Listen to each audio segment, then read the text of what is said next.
السلام علیکم ورحمۃ اللہ وبرکاتہ۔ ایک نئے لیکچر کے ساتھ خوش آمدید۔ آج کے لیکچر میں احادیث کی اقسام ہم پڑھیں گے۔ ہم دیکھیں گے کہ مشہور، عزیز اور غریب احادیث کون کون سی ہیں اور غریب حدیث کی کتنی اقسام ہے۔ شروع کرتے ہیں جی لیکچر کو۔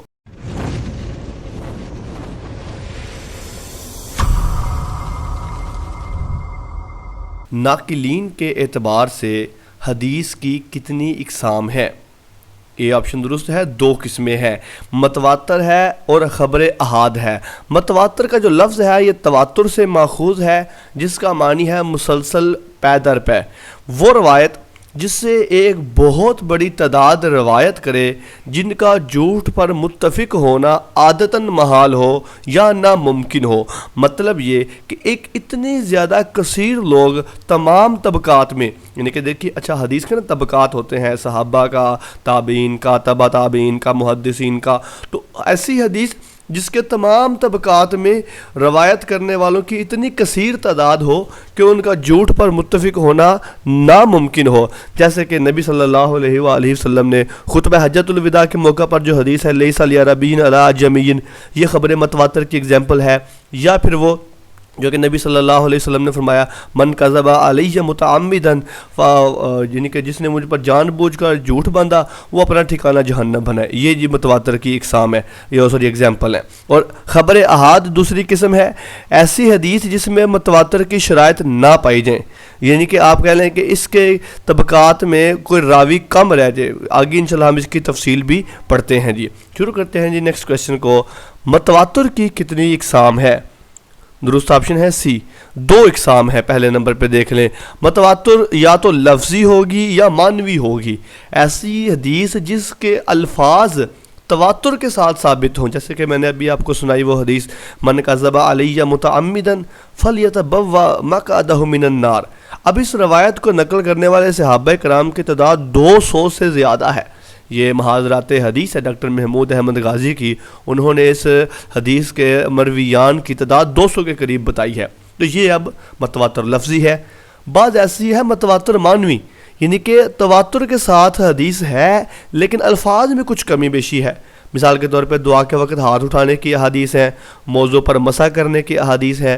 تو ان احادیث کو روایت کرنے والے صحابہ کرام کی تعداد بھی بہت زیادہ ہے، لیکن اس میں الفاظ آگے پیچھے ہو جاتے ہیں، مفہوم جو ہے وہ سیم رہتا ہے۔ تو تواتر کی دو اقسام ہو جاتی ہیں۔ نیکسٹ ہے جی، راویوں کی قلت و کثرت کے اعتبار سے خبر احاد کی کتنی اقسام ہے؟ درست آپشن ہے بی، 3 قسمیں ہیں، اور یہ مشہور، عزیز اور غریب ہے۔ مشہور ایسی حدیث کو کہتے ہیں جس کے کسی ایک طبقے میں کم از کم 3 راوی رہ جائیں۔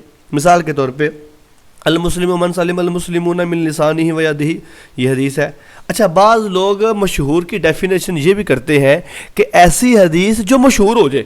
اب یہ بہت مشہور حدیث ہے، المسلم من سلم المسلمون من لسانہ و یدہ، تو یہ دونوں ڈیفینیشن آتی ہیں، لیکن جو فقہ آپ کہہ لیں کہ اصولیین کے نزدیک ہے وہ یہی ہے کہ کسی ایک طبقے میں کم از کم 3 راوی رہ جائیں، وہ چاہے صحابہ کا ہو، تبع تابعین کا، محدثین کا طبقہ ہو، یعنی کہ سٹیپس ہوتے ہیں۔ آپ اس کو طبقے کو اپنے ورڈ میں کہہ لیں سٹیپ۔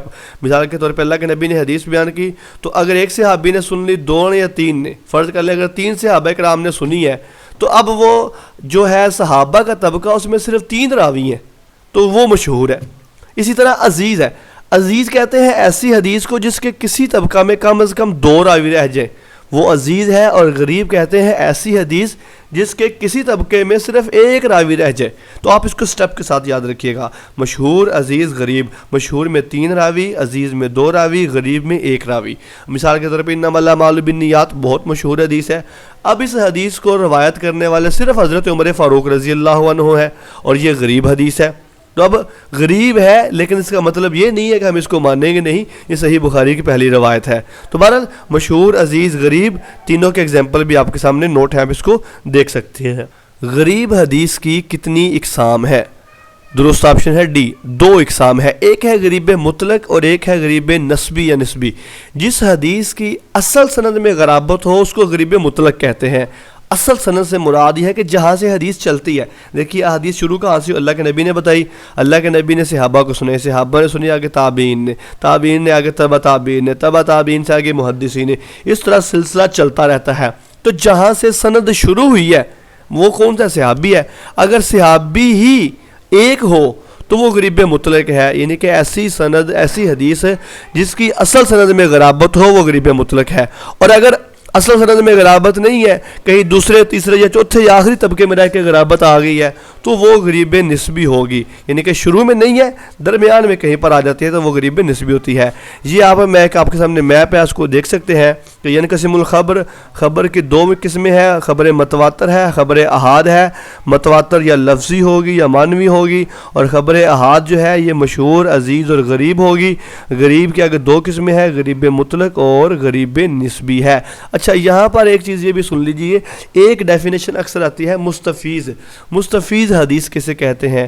تو بعض اصولیین کے نزدیک حدیث کی وہ قسم کہ جس کے تمام طبقات میں راویوں کی تعداد برابر ہو اس کو مستفیض کہتے ہیں. مثال کے طور پہ فرض کر لیں پہلے طبقے میں 7 راوی ہیں تو دوسرے میں بھی 7, تیسرے میں بھی 7, چوتھے میں بھی, یعنی کہ اب یہ ترتیب چلتی آئے اینڈ تک 7 کی چلتی آئے, 2 کی چلتی آئے, 1 کی چلتی آئے, 8 کی چلتی آئے, جتنی کی بھی چلتی آ جائے تو اس کو مستفیض کہتے ہیں. اسی کے ساتھ ہی لیکچر کا اختتام ہوتا ہے. آپ کی سماعتوں کا بہت بہت شکریہ. اللہ حافظ و ناصر.